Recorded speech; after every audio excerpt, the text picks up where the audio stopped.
Welcome back to the Wealth Hub IQ. 8 money habits keeping you poor, part 2.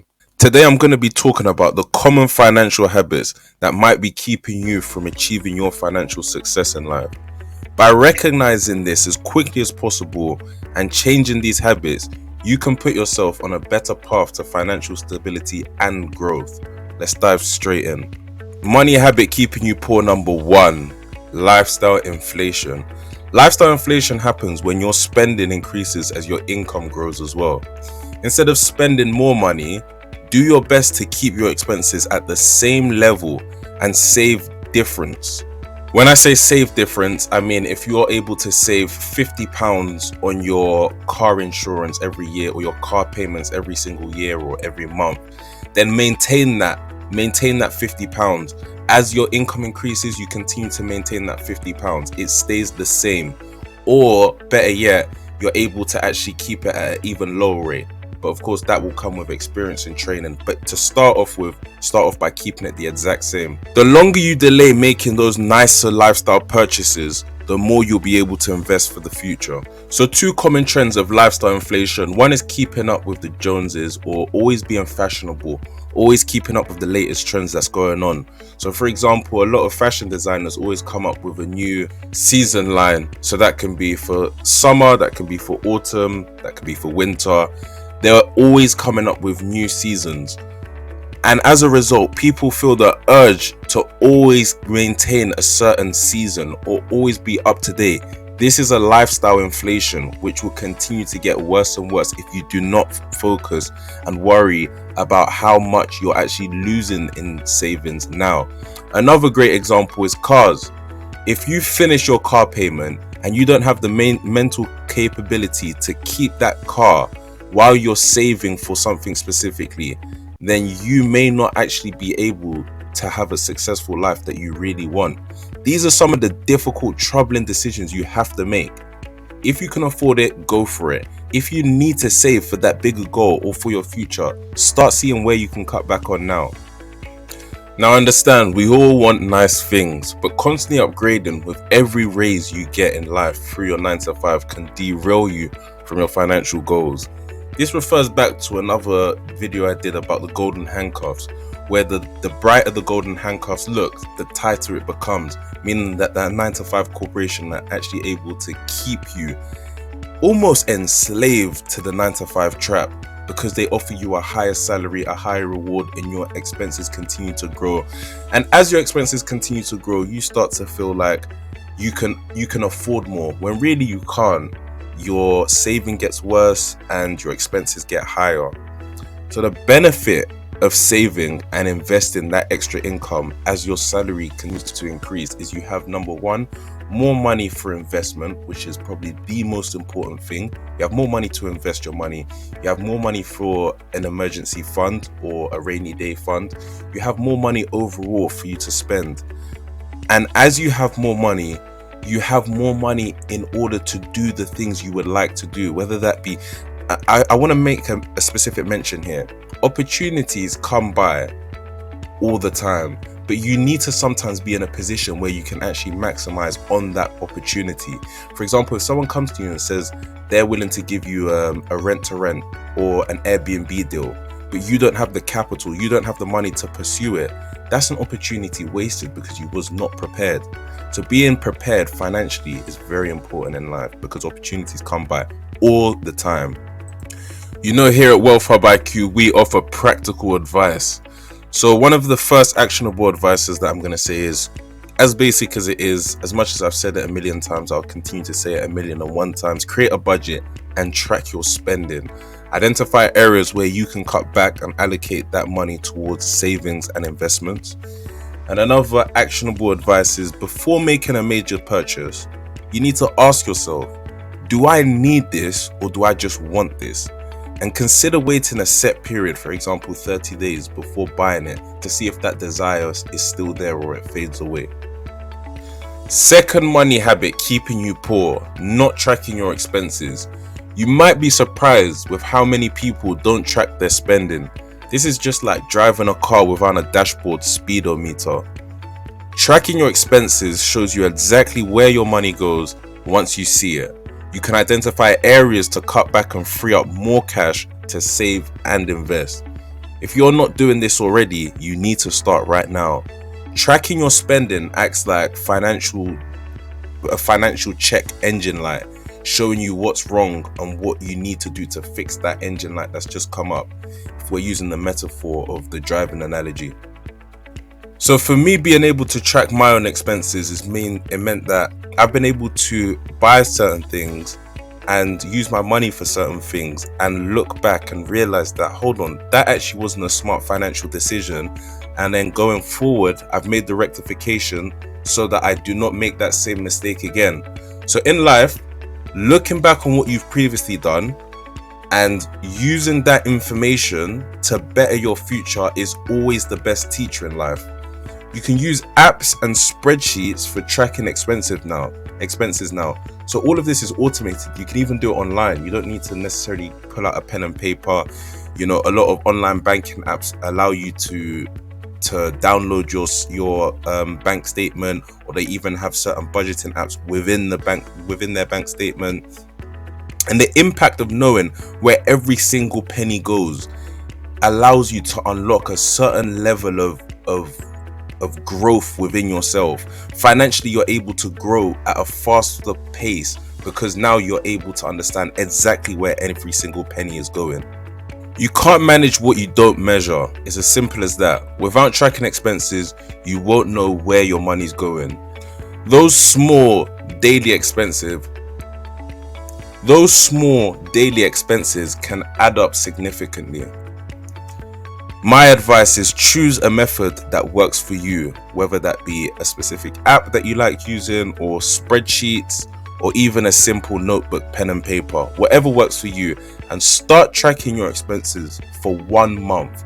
From today's date, for the next 30 days or 31 days, start tracking your expenses and your spending habits, and then analyze the data and identify areas you need to cut back on after the end of this month, so after the 30-day period.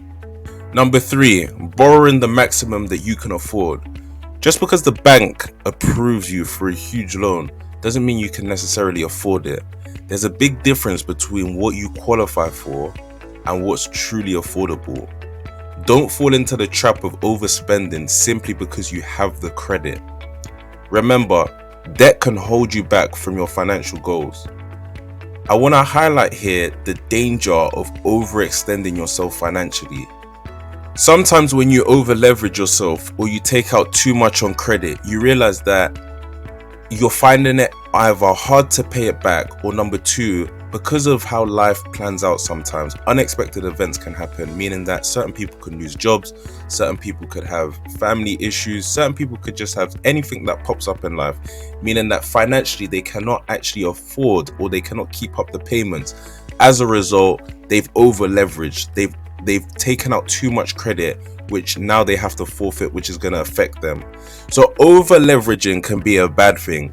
I understand with credit, you may think that you can afford a lot more things than you actually can, and that seems very enticing to just take out more and more things, but you have to draw the line somewhere. So just because a bank approves you for a loan, it doesn't necessarily mean that you're financially wise, or the bank deem you to be financially wise. It's just that because of your eligibility, you're actually eligible. You meet the criteria to purchase something via credit. So I want to speak specifically on how to determine what you can afford. Now, there's no set rule, and I'd always advise everyone to seek financial advice. However, one rule of thumb that everyone can continue to follow is, if you can afford what you're taking out on finance times 2, then generally you're able to afford it. So if you already have that money in your bank account, then generally you're able to afford it. So if I have a savings account, very simple, if I have a savings account and I have £10,000 in a savings account, and I want to buy a kettle, literally just a water kettle, for £5, if I want to buy that for £5, I know that I want to take it out on credit, I have £10 in total to cover me. Now that's a very, very simplified example. You can imagine it with £10,000 or £5,000, but just on a most basic level, if you can times the cost of it times 2, then less damaging to take it out on credit. Again, some actionable steps here is to only borrow what you absolutely need and what you can comfortably afford to repay back. And also to calculate your debt to income ratio, DTI, before borrowing, and try and aim for a DTI below 36%. Number 4, not understanding taxes. Taxes, admittedly, can be very confusing, but a basic understanding can save you big time. Knowing the tax laws can help you take advantage of deductions and credits that keep more money in your pocket legally. There are resources available to help you navigate the tax system in your specific country, and there's people that you can reach out to specifically.